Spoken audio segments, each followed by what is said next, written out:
தெய்வத்தின் குரல் 4ஆம் பாகம். குருகுலம் கட்டிகாஸ்தானம். கல்வி திட்டத்தில் கால அளவைகள். முதற் பகுதி.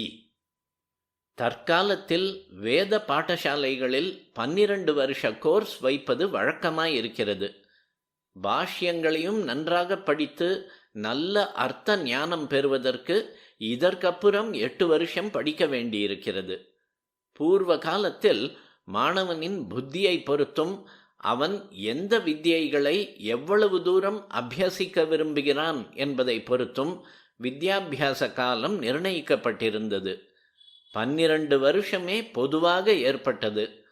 அதம பட்சம் 9 வருஷம், 18 வருஷ 36 வருஷ கோர்ஸுகளும் இருந்திருக்கின்றன.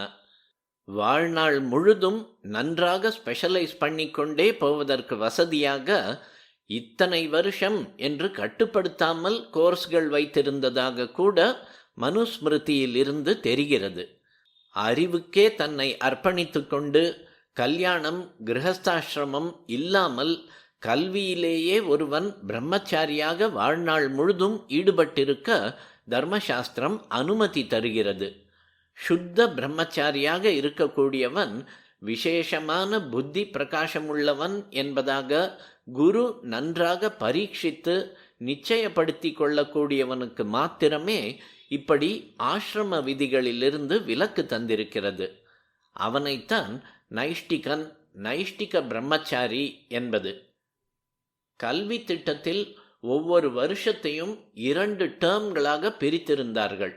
முதல் டேர்ம் சுமார் 5 மாதம் கொண்டது. 2வது டேர்ம் சுமார் 7 மாத காலம்.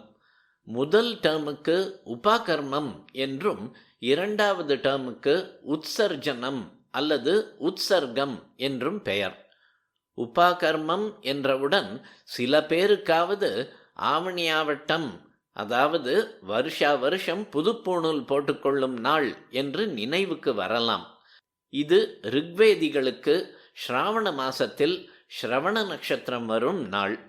ஸ்ராவண மாசம் என்பது ஆடி அமாவாசையிலிருந்து ஆவணி அமாவாசை வரை உள்ள காலம்.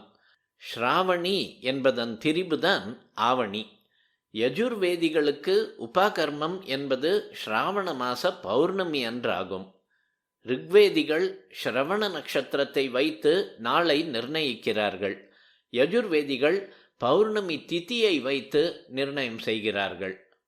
மிகவும் பூர்வ காலத்தில் ஸ்ராவண மாச பூர்ணிமை தப்பாமல் ஸ்ரவண நட்சத்திரத்தன்றேதான் வந்து கொண்டிருந்தது. அதனால்தான் அந்த மாசத்துக்கே அப்படி பேர்.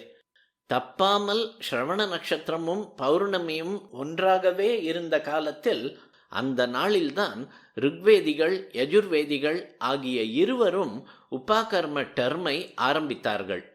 அப்புறம் கிரக கோளாறில் அம்மாச பௌர்ணமி அன்று ஸ்ரவண நட்சத்திரத்துக்கு அடுத்ததான அவிட்டம் வந்தபோதும் யஜுர்வேதிகள் பௌர்ணமி திதியிலேயே உபாகர்மாவை வைத்து கொண்டார்கள். தர்மசாஸ்திரங்களில் குறிப்பாக ஸ்ராவண பூர்ணிமையில் உபாகர்மம் செய்ய வேண்டும் என்றே சொல்லியிருப்பதால் பூர்ணிமை திதியை யஜுர்வேதிகள் முக்கியமாக எடுத்துக்கொண்டிருப்பதாக தெரிகிறது. அதனால் அவிட்டத்தில் அந்த பூர்ணிமை வந்தாலும் அன்றைக்கே உபாகர்மா செய்தார்கள். இதுதான் ஆவணி அவிட்டம், அதாவது ஆவணியாவட்டம் என்று நாம் சொல்வது. ரிக்வேதிகள் இப்போதும் திதியை பார்க்காமல் ஸ்ரவண நட்சத்திரத்திலேயே உபாகர்மாவை தொடர்ந்து செய்தார்கள். இன்று வரைக்கும் அப்படித்தான் நடக்கிறது. விஷயம் தெரிந்தவர்கள் உபாகர்மாவை ஸ்ராவணம் என்றே சொல்வது இதனால்தான். இப்படியாக ரிக்வேதிகளுடைய உபாகர்மாவுக்கு அவிட்ட சம்பந்தமே இல்லை. ஆனாலும் தக்ஷிணத்தில் யஜுர்வேதிகளே பெரும்பாலாராயிருப்பதால் அவர்கள் கொடுத்த ஆவணி ஆவட்ட பெயரையே ரிக்வேதிகளும் தங்களுடைய உபாகர்மாவுக்கும் சொல்கிறார்கள். இப்போதும் சில வருஷங்களில் ஸ்ராவண மாச பௌர்ணமி ஸ்ரவண நட்சத்திரத்திலேயே வருகிறது. அப்போது ரிக்வேதிகள் யஜுர்வேதிகள் ஆகிய 2 பேருக்கும் ஒரே நாளில் உபாகர்மா வருகிறது. சாமவேதிகள் இதற்கு 1 மாதம் தள்ளி ஆவணி அமாவாசையிலிருந்து புரட்டாசி அமாவாசை வரை உள்ள 1 மாத காலமாகிய பாத்ரபத மாசத்தில் ஹஸ்த நட்சத்திரத்தில் உபகர்மா செய்கிறார்கள். அநேகமாக அது பிள்ளையார் சதுர்த்தியாகவோ அல்லது அதற்கு ஒரு நாள் முன்னே பின்னேயோ இருக்கும். ஹஸ்தமும் பஞ்சமியும் ஒன்று சேர்ந்திருந்தால் விசேஷம் என்று சாஸ்திரங்களிலிருந்து தெரிகிறது. ஸ்ராவண மாச பூர்ணிமையும் ஸ்ரவணமும் தப்பாமல் சேர்ந்தே வந்த அக்காலத்து பாத்ரபத மாசத்தில் ஹஸ்தம் பஞ்சமியிலேயே வந்திருப்பதாக தோன்றுகிறது.